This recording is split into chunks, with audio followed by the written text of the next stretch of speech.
sabbaticals. I've seen everything of beauty and grandeur that the world has to offer. I've read everything that I consider worth reading, and it's given me joy. So, with love, companionship, beauty, and joy, my life, up to a point, was full and satisfying. But now it's a different... Oh, Mitchell's new book. How'd you like it?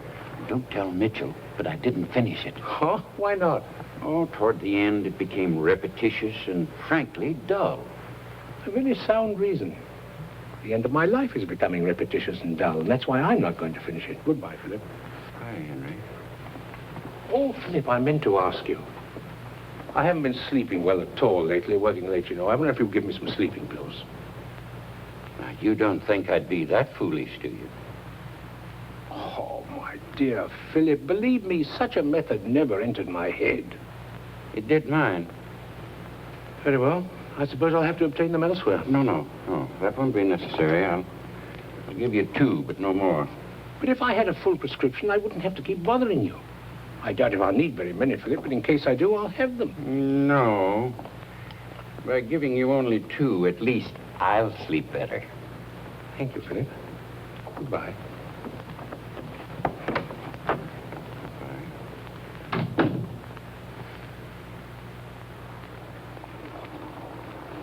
Hello, Oscar. Sorry I'm a little late today. That's right. Take some. Go on. Take lots of it. Go on, here's some for your friends, too. There you are. There. Mind if I sit down? I didn't wait for you to say yes or no, did I? Beautiful day, isn't it? Gee, I had to sit down or I would have dropped these all over like the babies in the woods with those breadcrumbs. Oh, it's a dime store wouldn't give you a separate bag for each. Then they could sell their stuff for a nickel. Golly, but my feet hurt. I don't wonder in those shoes. My loafers? Oh, they're wonderful. No, it's not the shoes. It's just that I've been walking 1,000 miles a day. Besides shopping, I've been looking for an apartment. Jason and I are simply going nuts. An apartment? Jason? Jason's my husband. You're married? Sure. See? I'm going to have a baby, too. How old are you? 19. You know, you remind me of Pop. Pop? My dear young lady, I have great difficulty following your conversation. Everybody does. Jason says I play mental leapfrog. Oh. Mm-hmm. You do remind me of Pop. Your father? No, my grandfather. That's always the case. I either look like someone's baby or someone's grandfather. Oh, but that's the nicest thing I could say about anybody. Oh, Pop was a wonderful guy. Maybe you don't really look like him. He was taller. Everybody is. Maybe it's just that I'm always hoping to meet somebody like him. Such a swell person. Died just before Jason and I got married. Oh, and Jason, your husband, he's a student? You can say that again. He's going to be a chemistry teacher. Pasteur was a chemist, you know. Oh, really? Jason's going to be a pasteur someday, I bet you. Of course, he gets discouraged sometimes. He went through a lot in the South Pacific. He was on the Vincennes when she went down. Oh. It's tough for him now, but I keep him at it, and he's batting his brains out. Gee, he's a wonderful guy. I bet you think I'm wacky raving about my husband. On the contrary, I think it quite laudable. Much more so than the modern practice of raving about someone else's husband. You are like Pop. He used to say things just like that without cracking a smile. You know, I like you. Oh, thank you. No, I'm afraid... And if you knew of an apartment or a basement or a kennel, honest, I'd love you till my dying day.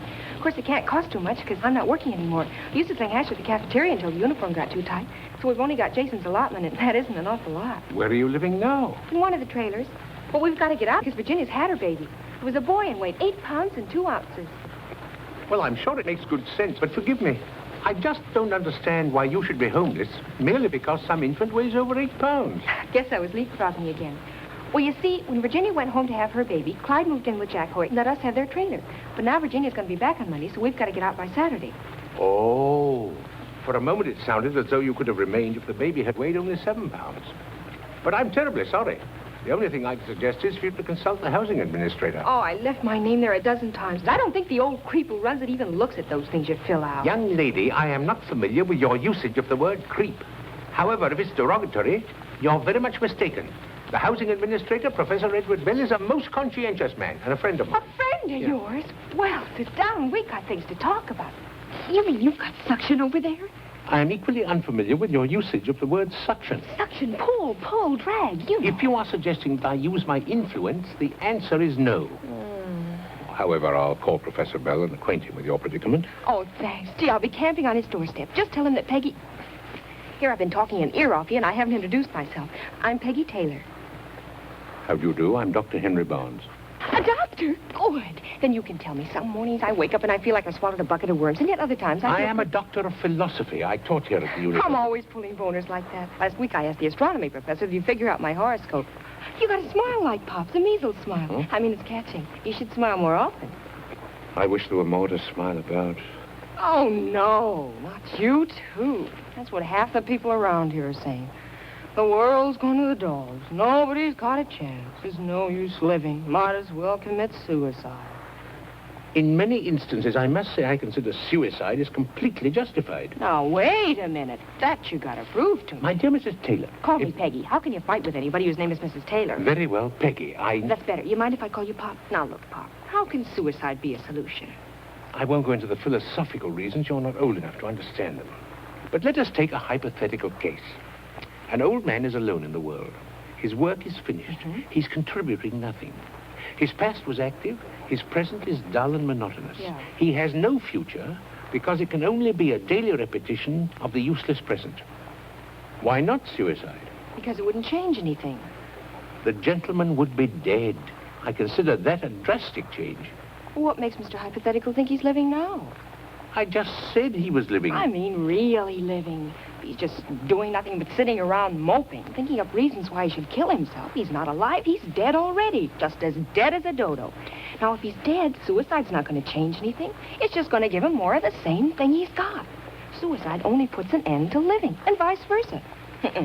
The only way that he can change that kind of deadly existence is to start living with a capital L. And that's just what Mr. Hypothetical ought to do. Jesus, I gotta get home and fix Jason his lunch, and I want to see that other professor first. Bye. Don't forget to call him. So long. Be seeing you, Pop.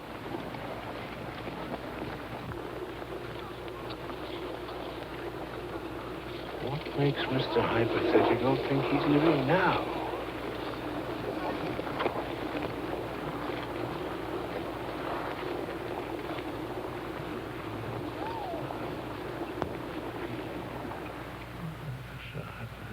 Hello? Hello, Edward. Sorry to disturb you, but I met a young lady on the campus by the name of Mrs. Taylor, and I promised her I'd call you about any accommodation you might have. Oh, yes, Henry.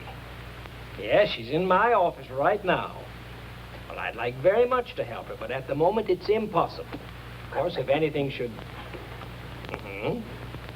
All right. Goodbye, Henry. You see, I told you he was a friend of mine. I didn't doubt you, Mrs. Taylor, but even if he were your father, I couldn't do any more, nor any less for that matter. It's a terrible situation. Maybe you're not aware of it, Listen, Professor Bell, but a recent survey among the students showed that 27% of us expectant mothers on this campus have no real place to live. 27%? Good heavens, I didn't know it was that bad. It doesn't have to be elegant, just anything with a roof and four walls. But, Mrs. Taylor... Grace Lovett told me that during the war, before the barracks were built, you got a shipment of 600 V-12s. Where'd you put them? In garages, back of stores, attics, basements. Well? But they were single men, and where they stayed could hardly be called living quarters. I'll be satisfied with a living eighth or a 16. My dear child, Well, I'll look in the file. Oh, thanks. But I won't promise anything.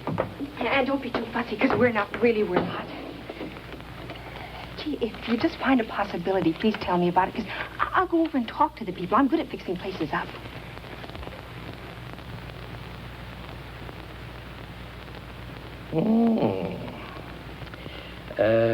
You say Dr. Barnes is a friend of yours? Well, like I told you, I just met him a few minutes ago, but we had a wonderful friendly talk. I liked him right away. V-12s you were talking about used his attic for a time. Of course, it isn't exactly livable, but the... Oh, the old fraud. Do you mean to tell me he's got an empty attic and he didn't even tell me about it? What's the address? No, not so fast. I don't know whether he lets you use it. He's been keeping to himself pretty much lately. He wants to be alone. He's been rather depressed. Don't worry, I can handle his kind. My grandfather used to get like that once in a while. Sometimes I'd cheer him up half a dozen times a day. I know all the ways. You do? You're an angel. Thanks, Lord.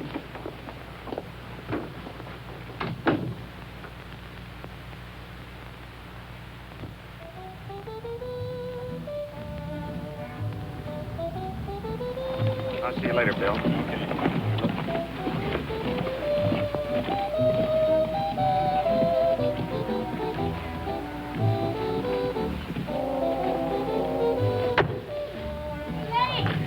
I was talking to Professor Collins.